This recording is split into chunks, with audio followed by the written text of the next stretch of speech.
Hey guys, Professor Fat Shady from the University of Trials, and I'm here today with something a little bit different. This is Trials Frontier, for those of you who haven't seen it, Trials game made by Redlynx on iOS and Android. I'm playing here on my little Nexus 5. As you can see, I've got a capture card of a capture cable I've never used before, so this is going to be a bit of an experiment as well. But I figured, look, this channel's all about just sort of paying Trials a little bit of love, and I figured I'd show you guys around. So for anyone who hasn't seen it, I'm just going to give you a quick little walkthrough. So this is the little base village. What do you got here? So starting from left to right, this is a bunch of costumes and stuff. As you can see, I've unlocked hardly anything. We have the workshop where you can basically do different upgrades on all your different bikes, and as you can see, there is a stack of them, and I'm still waiting on the speed bike for tier 3. We then have a slot machine, so might as well let's get into some racing and show you this slot machine. So effectively, once every, I think it's 24 hours, you get a free pass at this, where you can pay a couple of coins and get another go. So basically what this is doing now is sort of semi-randomly selecting the bike, the track, and the goal. Sometimes you'll have to do wheelies and stuff, and this one I've got no faults and gold medal. Now the cool thing about this thing, so I interviewed Auntie Universal, creative director for Redlynx, at E3 in 2013, when this game and Fusion were just announced.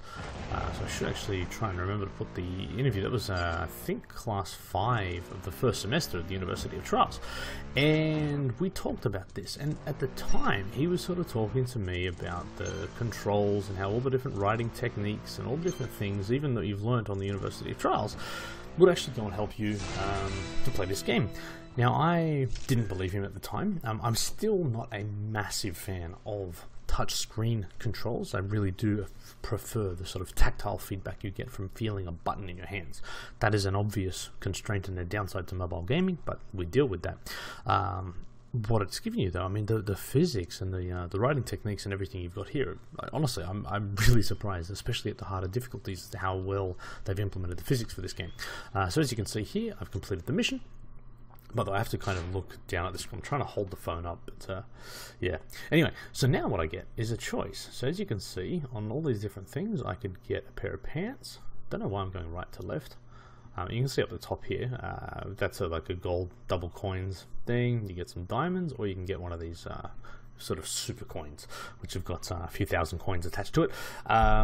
This slot machine here is actually kind of cool. Just gives you little perks and bonuses. Let's see what prize I get. Rubbish. 350, 50, and some diamonds. Oh, a diamond. A diamond.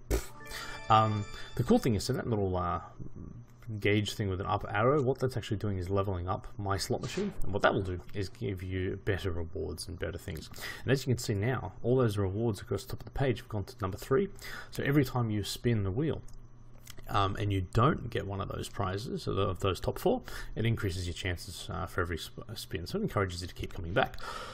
Now, what's next? Okay, next thing is this sort of home base in the middle. They're all the active missions that I've got going. This guy's awesome. ANBA is some robotic character who's lost his memory and you're trying to help him. Just an excuse to keep riding. All of this is just an excuse to keep riding tracks, which is cool though. What have we got next? Building across. So this is your shop, and now look, and this is a free-to-play game. There is a bunch of different stuff, and I mean, look, I think everyone, certainly a lot of people that I know, have very interesting emotions when it comes to free-to-play gaming. Let's say I share your view, generally speaking, guys. I will say, look, for this one, and it's interesting. I almost make it a game not to spend money on free-to-play games historically, but in this, and even with this one, I still try and challenge myself, I guess, to see how far you can get without spending money. I've absolutely proven that you can do everything I've done, everything I'm going to show you today, you can do without spending a cent.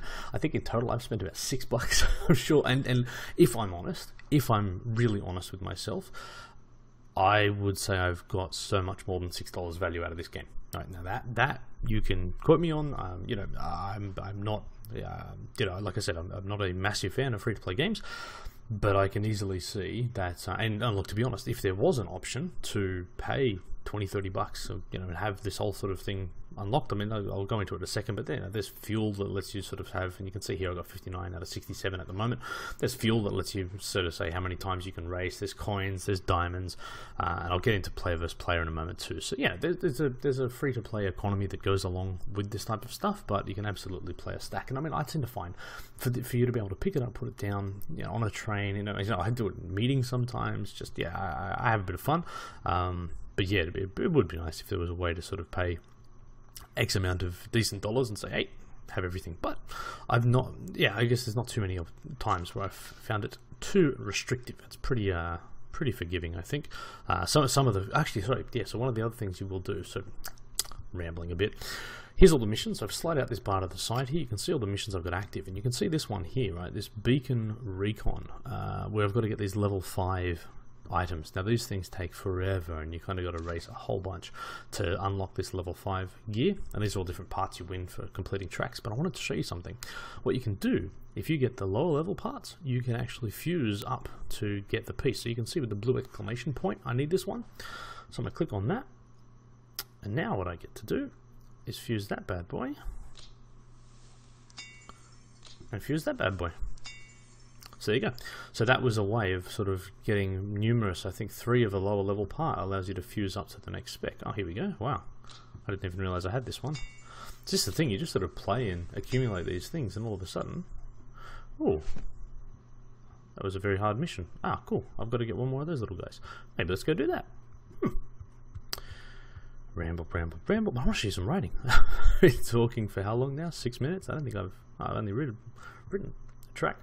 Alright, so now this is going to be a challenge because I've got to get, now this is one of the other things you'll see at the end of a track.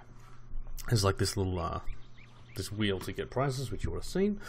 I think the Riptide's higher spec. So I've got to beat this person, but then be lucky enough to get this next token. Oh. Now I can't watch my capture screen while I do this. Oh, I haven't ridden this bike before, or at least not this track. I'm used to using some of the more agile bikes.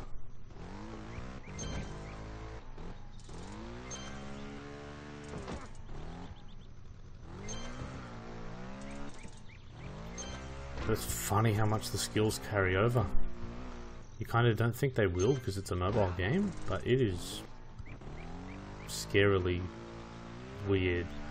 Going, yep, I know the technique. And even like I was really surprised. I was mucking around one day and I'm like, oh, I'm not going to be able to do a fender grab, this sort of rear wheel thing, or, you know, half the techniques you do in trials, and all of a sudden I'm pulling them off. So now here's the challenge, right? I've got to get this guy. So you see what I just did there? Because depending on the time you get on a track, it determines how much that wheel segment will be increased. I tend to find if you put the thing you want in the bottom quadrant here, you've got a better chance of getting it. There you go. So I just completed a mission. A bit sneaky on my part. And now for this, blah blah blah. Someone went to the trouble of writing that. 4,000 coins, 2,200 XP, 10 diamonds. That's a stack. That's actually a pretty big score because that's a tough mission. Anyway, whole bunch of new missions unlocked. I'm not going to do that one just yet. The next thing, let's have a look. Yeah, now we've got bike upgrades. I've got a whole bunch. But anyway. So I've shown you the writing, I've shown you the game. Now let's get into, and you'll see again how slow my internet is. Now this is the one thing I will say, if anyone's playing player versus player, and you are in the spirit, yeah, I gotta get this. You see my Wi-Fi network. Oh, there we go. Oh. I'm having issues with my capture card. Come on. Ah, alright. How about we call this one, wrap this one up and call it part 1. And I'll come back to you guys. Let me just try one last thing. Oh no, that's what it is. My phone just lost its battery. Anyway, I'll wrap this one up. Apologies for the technical difficulties, the joys of having multiple devices connected. But anyway, I'll come back with part 2, let's call it, and we'll do some PvP, player versus player. It's another awesome part of the game, and I tell you, that's yeah, a feature that I'd like to see in more Trials games, the player versus player timed challenges are fantastic. But anyway, thanks for watching, guys. That was a bit of a run through of Trials Frontier. If there's any particular challenges you want, I mean, this is a horrible screen to be looking at, but if there's any challenges that you guys want, or any tracks that you want some tips on, or anything else, I'm not that good at it. I still need to level up some of my bikes, but I have had a real good time playing them, and I'm absolutely happy for an excuse to ride some more on the channel. So let me know. Thanks for watching, guys.